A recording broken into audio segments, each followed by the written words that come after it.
یقین جانو کہ نبی عربی کو ماننے والے ہوں یا یہودی، عیسائی ہوں یا صوابی، جو بھی اللہ اور روز آخر پر ایمان لائے گا اور نیک عمل کرے گا، اس کا اجر اس کے رب کے پاس ہے، اور اس کے لیے کسی خوف اور رنج کا موقع نہیں ہے۔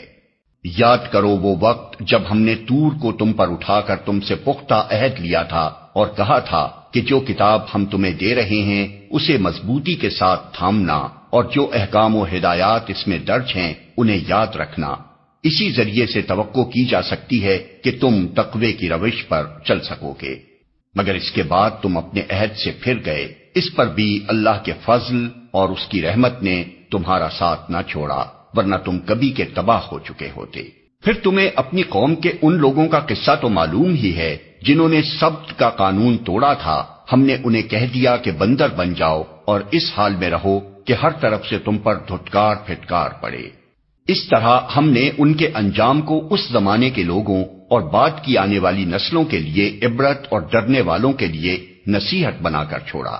پھر وہ واقعہ یاد کرو جب موسیٰ نے اپنی قوم سے کہا کہ اللہ تمہیں ایک گائے ذبح کرنے کا حکم دیتا ہے۔ کہنے لگے کیا تم ہم سے مذاق کرتے ہو؟ موسیٰ نے کہا میں اس سے خدا کی پناہ مانگتا ہوں کہ جاہلوں کی سی باتیں کروں۔ بولے اچھا اپنے رب سے درخواست کرو کہ وہ ہمیں اس گائے کی کچھ تفصیل بتائے۔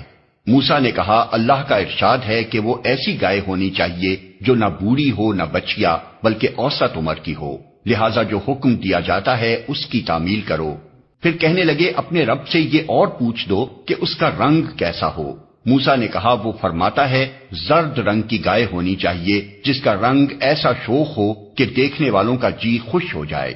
پھر بولے اپنے رب سے صاف صاف پوچھ کر بتاؤ کیسی گائے مطلوب ہے، ہمیں اس کی تعیین میں اشتباہ ہو گیا ہے، اللہ نے چاہا تو ہم اس کا پتہ پا لیں گے۔ موسیٰ نے جواب دیا اللہ کہتا ہے وہ ایسی گائے ہے جس سے خدمت نہیں لی جاتی، نہ زمین جوتتی ہے نہ پانی کھینچتی ہے، صحیح سالم اور بے داغ ہے۔ اس پر وہ پکار اٹھے کہ ہاں اب تم نے ٹھیک پتہ بتایا ہے۔ پھر انہوں نے اسے ذبح کیا، ورنہ وہ ایسا کرتے معلوم نہ ہوتے تھے۔